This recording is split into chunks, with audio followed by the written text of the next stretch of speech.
Good afternoon, everybody. This is Corey Babka from the Marks Group, just doing our monthly Salesforce.com tips and tricks.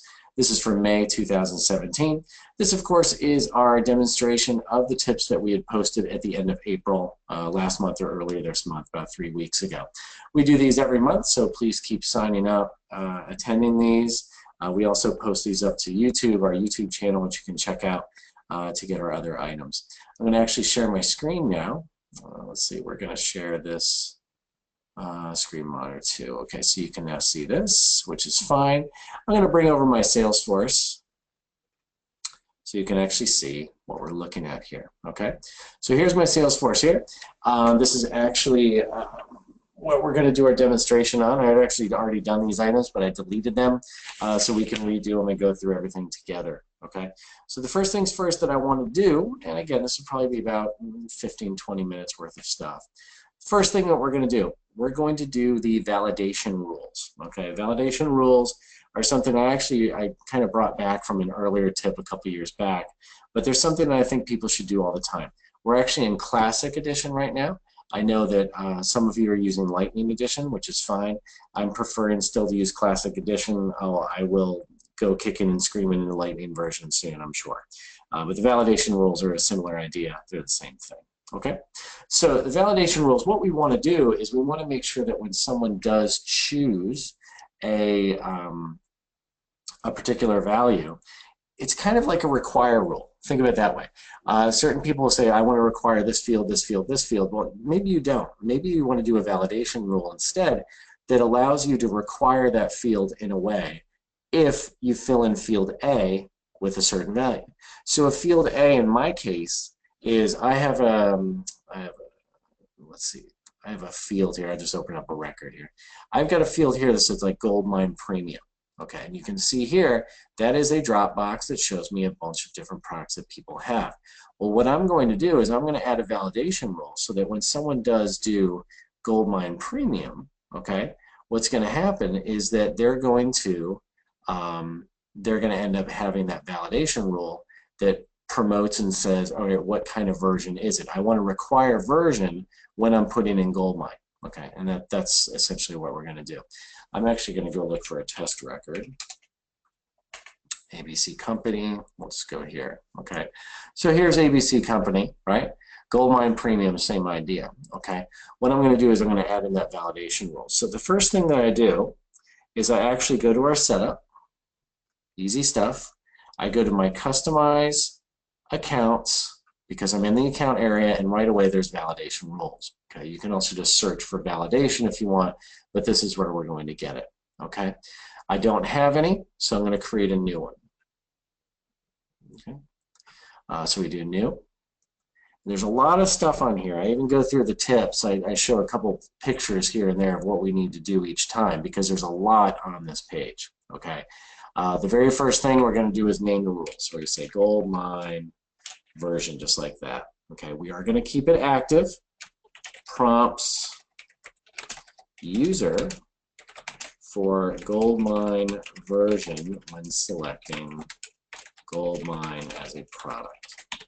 Okay, just our description. Now our formula, that's the thing. Okay, so what we have to do, there's a couple things that we need to do in here because this is a drop down. So we have to do like a begins. I have a whole thing here, but I'm going to show you like begins. Okay, so I'm going to say we want the begins with the product field. Let me just do this real quick and then I'll get you kind of caught up to speed as to what I did. Okay, and I'm just going to say that. We're going to say gold mine. And we have to do an and is blank, and that's that new version field that I created. Let me see if I deleted it. I hope I didn't. Product version. I thought I had it there. It is product version, insert, and is blank. So what I'm saying here is if product begins with gold mine, the word gold mine, and product version is blank, you want to have this because we don't want it to fail every time when this is actually filled in, right? If we actually fill in product version, we don't want it to error out. Okay, so it has to include that is blank. Now, when I check the syntax, we're going to get an error. And the reason why is because product is a pick list field. It's a real easy thing. All you got to do is you got to go here to find the text one, which what it does is it converts the value of product C to a text value only. Check it, and we should get no errors. There we go. Okay, so we're good. Now, next part, what do we want to do? So we say here, what do we want to say? And I'll say, please provide a version for Goldmine in the version box. Okay, I can put it at the top, or I can put it right there. I prefer to do it at the top, but sometimes people put it at the field, which means what it does is it shows next to the actual field. I'm going to save this, and at this point, we are good. Okay, go back to my accounts, go to ABC Company. I'm going to change this to be Goldmine Corporate, save it, and it's going to yell at you, and it's going to say, please provide a version. Now, if I go here, and I change this to Dynamics, no error, right? So it's completely dependent on Goldmine Premium, and there it is. And so what I'll do for the version, I'll say 2016.1 hotfix 5, and I'll say save. Now my error is gone, and I've got that in there. Okay, and that's essentially a validation rule. So very, very useful, very helpful when you want to require things, but are not always going to be required. Think of it that way. All right, if it's a quote unquote sometimes required, this is the best way to do it. Okay, we'll go from there. Here endeth tip 1. Okay, so let's go ahead and jump to tip number 2. All right, so tip number 2 is actually a tip number 2 and 3. It's a long one. Okay, it has to do with getting on my dashboard, or if I go here, dashboards. You can do things where we're used to charts and graphs and all that kind of stuff, but I'm going to put in a list. I'm going to put in something like a tabular report is what I'm going to do. I want something in here that actually shows up and it tells me maybe my top 10 list, my top 15 list. In our case here, we're going to do a customers not touched for a long time. Okay, is what we're going to do. So it's going to be our latest 10 customers that have the longest activity aging date. I know that was a lot of words and it probably doesn't make sense, but you're going to get where we go from here, what we have to do. Okay, so the first thing is what we have to do is we have to create a custom field. Okay, and we already have the last activity date, but there's something with tabular reports that it doesn't allow you to do max activity date, right? Or it doesn't allow you to sort by activity date. It wants a number. You're going to see what I'm talking about. When we get to that report area, I'll show you what we're talking about. Just know that right now what we have to do is we have to create a custom field in the account area, and we're going to call this activity aging. It's a formula.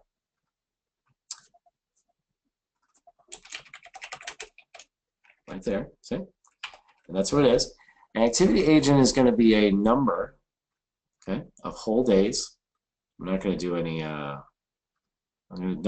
decimal places. I just want whole numbers, okay?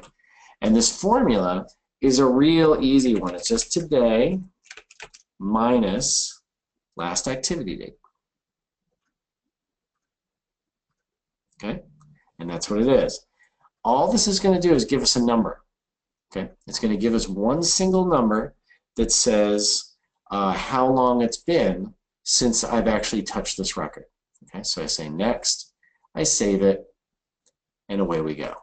Let's go back to our ABC Company. Okay, so ABC Company is 142 days. Well, why is that? Because in the history here, last one was 1/8/2017. That's a built-in. I'm sorry, last activity. That's a built-in function that says January 8th, like it puts that in for the last activity date. If you wanted to see it, you could actually, I think you can put it there. It is last activity display, say January 8th. So this is just today, May 30th minus January 8th, 142 days. That's it. Real easy. Go to Bridgepoint, same thing, 237. Bushnell, 18, right? So you can see that I just have it all over the place, and that's actually what I do. Okay, I prefer to use this one. Now we're going to go to the reports area. Okay, so we have to create our tabular report that is called aging. Okay, it's a new report. Okay, and we're going to do accounts only. Right, just a tabular report, no big deal. I'm going to change this to be all accounts because I do want all accounts. And I'm also going to, let's see, I'm going to change created date to all time. Okay, and there's everything there. Okay, I've got my last activity, last modified. I don't even need these things if I don't want them. Or I can bring them all back. If I don't care about what state they're in, that's fine too. Activity date, prospect. I am actually going to change this to be just customers. Okay, which allows me to, really kind of limit it, right? But what I'm going to do is, so I'm going to do type here, just search for type. I'm going to do this and put this into here, and I'm going to say equals customer, insert, and OK. And now we're down to this. It's a little bit less. Now, when it comes to that other field, we're going to put in aging. And there's my activity aging. And I bring this in here to show me the numbers. Okay. Now, this is where it gets a little bit ridiculous in that I want to do, this is a fancy one, okay, that I was doing this for another client. I don't use it often, so this is where the tips come from. They come from my real life work with clients, okay? And what I'm going to do is I'm actually going to go to last activity, and I'm going to say limit rows by this field. Now, if I do this here, I can do it as well, okay? And this is what, well, we have to. Like, you could do it here, but we're going to do it by last activity. I'm going to say limit rows by this field. And this adds in a new area up here, and I want row just the 10, and I want to do descending and say OK. Now that is my least, okay? Right? Those are the ones there. Now, if I want to, I probably want to change it the other way around, okay? I did it here where I said last activity and all that, but I'm going to change this actually, and I want to do last activity aging and do a descending. And there I've got my Timberwoods 441, Web Talents 365, and this is like what's been out of my customers, who's the oldest. Okay, so what's going on there? That's what we need to do. Okay, and it just and the reason why is because if I do it by this field, I can't use this field in a dashboard. I can only use this field in a dashboard. The dashboard wants two columns, the name and a number. It never likes a date. For some reason, you can't report on dates. It's an out-of-the-box thing. There's probably some third-party things that can do it, but this one cannot. And the reason why is because after I set this up, after I limit that field, let me show you what's going on here. If I remove this, okay, I want you to look up top. I'm going to add this in again. Limit rows by this field. Activity aging. I say OK. Now I've got a dashboard settings button, right? And I choose what do you want in there. I want account name and what value do you want. And look, I only have one because it wants a number. So I say activity aging. I say OK. Now we're all set. Okay, that's all we really need to do at this point. Okay, and so now what we do is we save it. Okay, this report name is going to be called activity aging.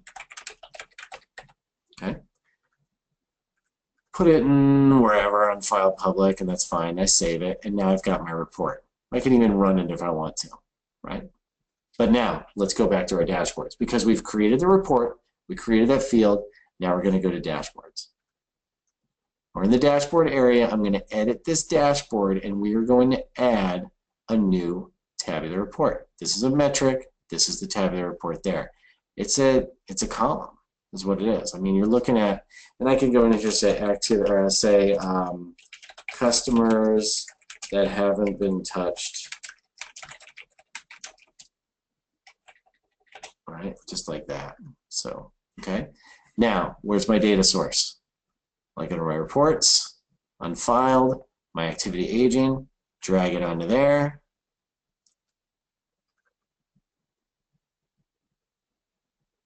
Okay.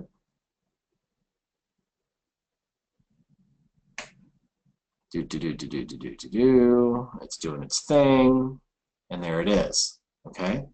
Now it's got 2000, 2000, 2000 because it's high. I mean, I get that. I mean, that's just basically what it is. So I say save. Okay. And if I want to, I mean, we could change this around and do it where ownership is there, things like that.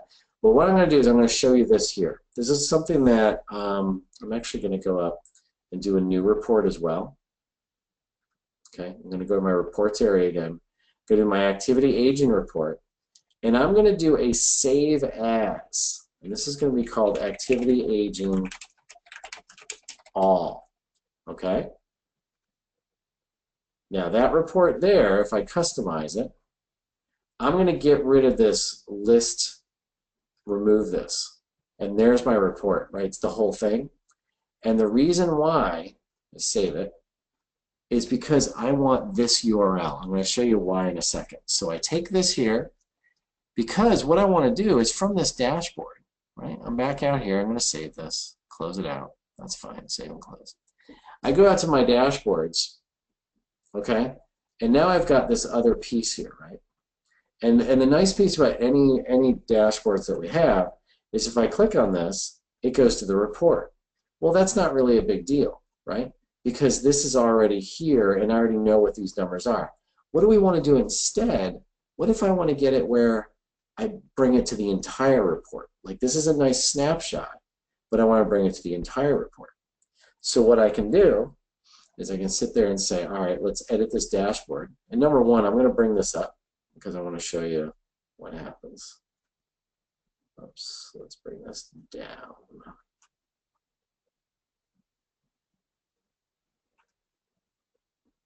It's not letting me. Why not? Okay, I'm doing it this way because I want to see. I want this to show on my home page. This default dashboard, this primary dashboard, is what shows on my home. But of course, you only allowed the top three. So I'm going to go here to my URL area and see. This is my formatting and all that kind of stuff. That's fine. But look at the component data. It actually says drill down to. So when I click that, it's going to the source report. Let's change it. I'm going to go to other URL and paste in that full report. And I say, okay, now we've got it going on, right? Now we've got it that when I go to my home page here and I look, there's my report, okay? If I click on this, it goes to the full report. Activity aging all. So the dashboard can show you a little bit, but the other one will show it and open up the whole thing. And that is where I kind of do a little bit of difference on the dashboards with that. But this is where you have 2000, 2000, 2000. Now, I could go to my reports if I don't like that, my activity aging one, and I could sit here and say, you know what, let's customize this and do something where like the last activity is the current year. Save that, close it, right? Now if I go to my home page, this dashboard should change a little bit. There it is. See, LaFrance, William Bunch. These are all just a little bit different. The only reason is because I've got a lot of customers that I haven't reached out to, and so it just grows and grows. But if you want to do it where it's my accounts, you know, and this would change per rep, that would be a good way of doing it. You would just change this report, right? You would change that report again so that instead you could say activity aging, you would do my accounts, and so therefore by doing it that way, it would be dynamic to the actual user that we're at. Okay, and that's what we got. So that would be the tips for now.